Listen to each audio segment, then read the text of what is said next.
చెప్పిన దాంట్లో అదొకటి. అది కూడా ఒకటి ఉంది. సో మీరు చెప్పారు కదా direction is about these 7 different Yeah. Things. So which do you find the toughest of all this? Writing, pitching, narrating. Writing, pitching is everyone can, అది టాలెంట్ కాబట్టి అది మన దగ్గరే ఉంటుంది. Managing is very tough. Okay. Managing అంటే ఒకటి కాదు, ఆర్టిస్టులు ఈగోస్ ఉంటాయి, ప్రొడ్యూసర్ తాలూకు ఈగోస్ ఉంటాయి. వాటి తాలూకు ఈగోస్ వచ్చి మనం ఈగో ఫీల్ అవ్వకూడదు, అప్పుడు ప్రాజెక్ట్ డిస్టర్బ్ అయిపోద్ది. ఓకే.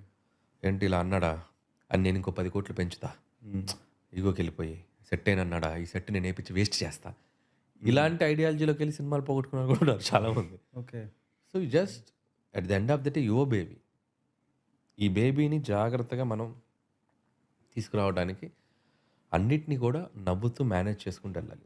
మేనేజింగ్ స్కిల్స్ అంటే ఎలా ఉంటాయి, ఇప్పుడు ఒక హోటల్కి మనం వెళ్ళినప్పుడు ఆ హోటల్లో ఒక మేనేజర్ ఎలా ఉంటాడు, మన స్టే దగ్గర నుంచి మనం వెళ్ళే వరకు మన sir everything is okay sir, are you comfortable sir, everything fine sir, మనకి హాస్పిటాలిటీ ఉంటుంది కదా.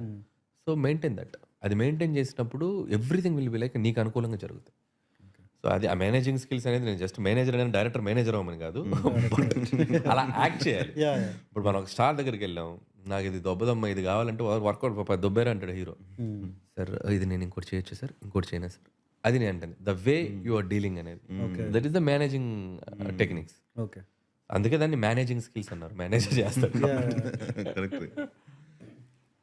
Next question is how